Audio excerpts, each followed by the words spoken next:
Dillon Orr goes back to work. Dillon, David was telling you, 6'3" with the long extension, the long arms. There was a time when he first started playing baseball competitively, travel ball baseball anyway, and his travel ball career is a pretty young one. I mean, you just go back to 2018, so September of 2018 is less than 2 years ago. He went over to Camelback Ranch where the Dodgers train, again, only about 20 minutes from his home, and played in the perfect game, Fall National Championship, the freshman edition. And he was an all-tournament team member. And again, this is 2 years ago.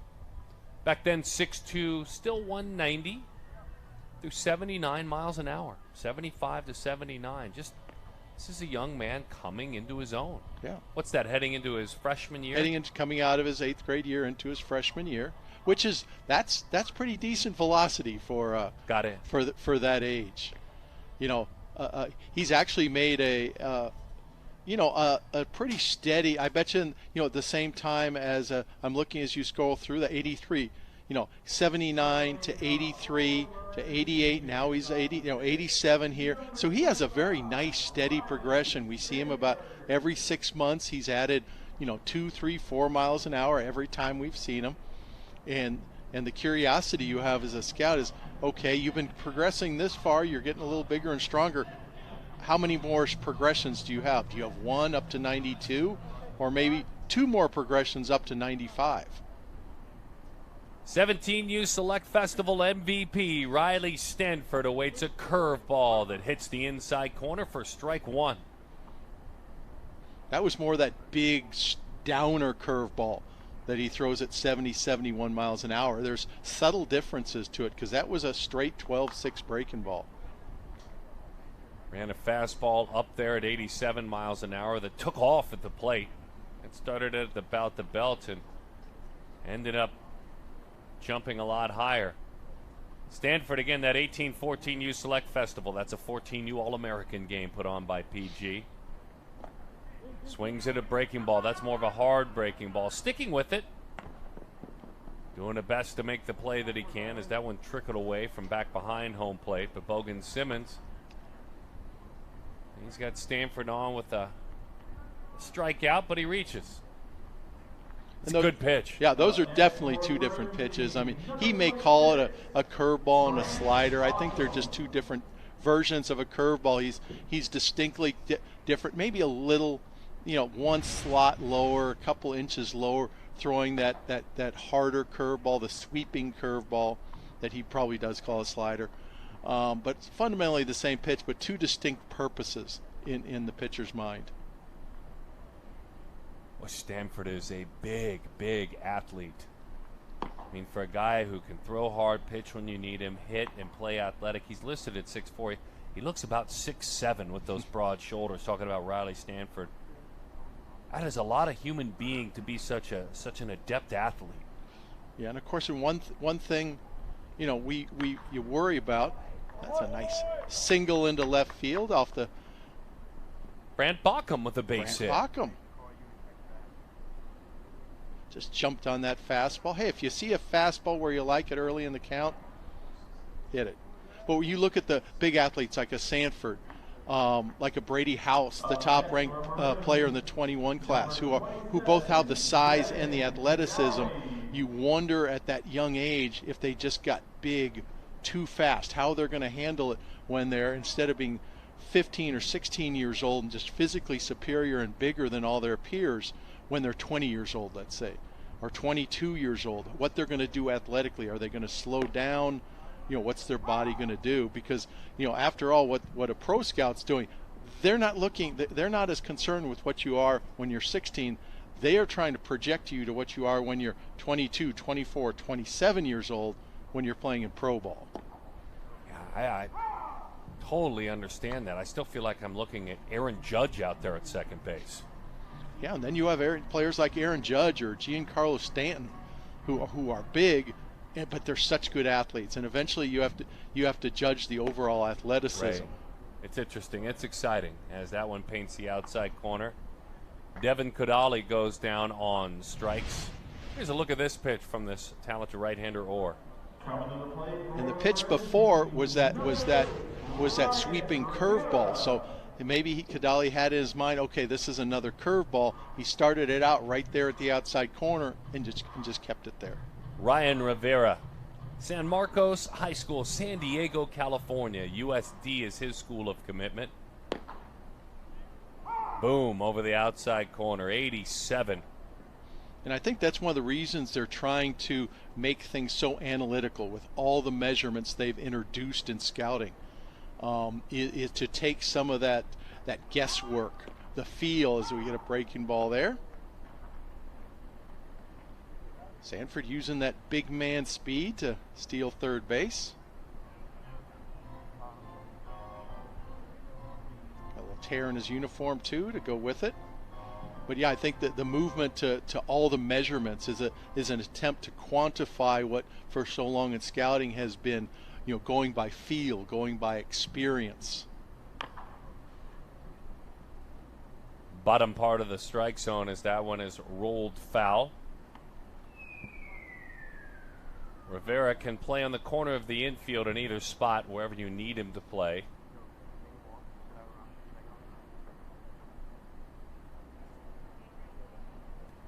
And a player that I know they're excited to have committed. A couple of falls from now, he'll put pen to paper and make it an official commitment. Breaking ball in just off the plate.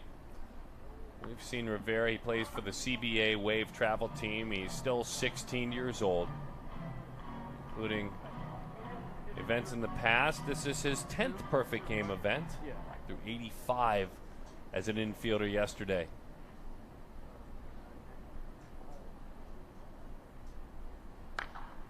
Orr gets a reach and a protective swing at 86.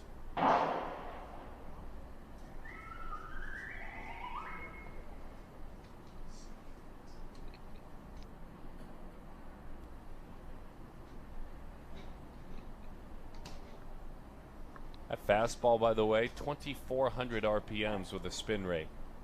That's a lively fastball. Runner goes, breaking ball. Nice job hanging around with that one. The good hitters will tell you, please don't judge me on what's an ugly swing if it's a foul ball. If later on in that at bat I get my pitch and get a base hit. Sticking and staying is hard to do against good pitchers.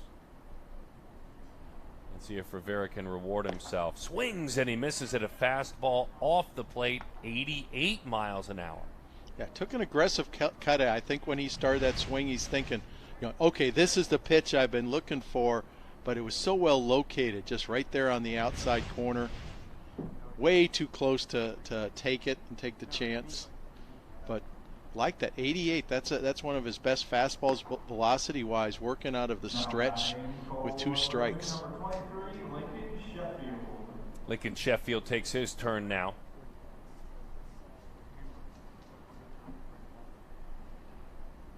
Mississippi State commit looks at a fastball at the top of the strike zone. Brought home very nicely from behind home plate.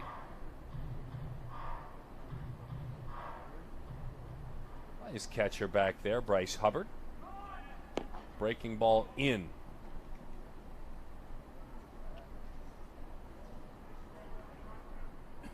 But again, not a bad spot for that. Back foot. You're looking for commitment.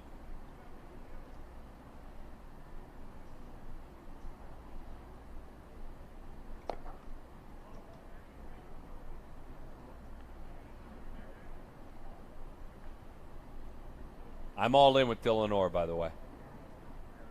You might take a trip and discover Waddell, Arizona. Fastball is high. He spun off of that one, overthrew it just a little bit. And that's a walk, which will send a base runner. Kate Shamawa will head out there and run. This might be the first time Dillon Orr has had to stay in a hotel room while pitching somewhere. Every event he's gone to a perfect game has been in the Valley of the Sun. Yeah, he deals the 0-2. Fastball popped up back of short. over the shoulder, hold in, nice play ranging back, Jack Reynolds. Dillon Orr, love it. Waddell, Arizona, they're proud of you, young man. Shadow Ridge High School, Roddy Fryer is your coach.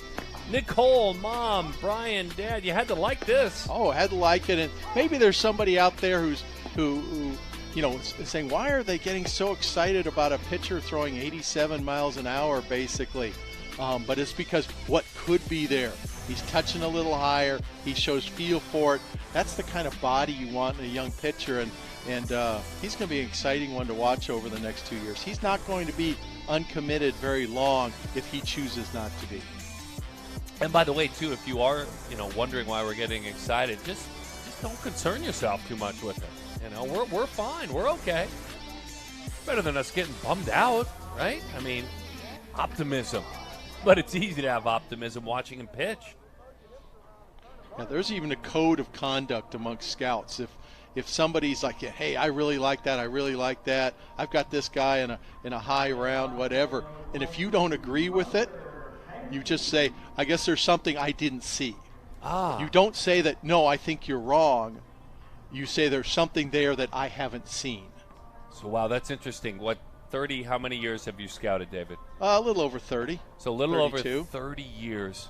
That's cool. So that means in all those years, you've never had a scout disagree with any of your assessments. It depends. If you're good friends, you can break down the players. I'm poking you a little bit with that. Yeah, but at the end of the day, one of my best friends in the scouting community, I've known him for 20 plus years, and we see a lot of each other's reports. Okay. Because I've helped him write reports and all, and he tells me what he wants to write sometimes. This goes back a few years, and if he says something, I'm like, wait a minute, I've seen that player. I didn't see that.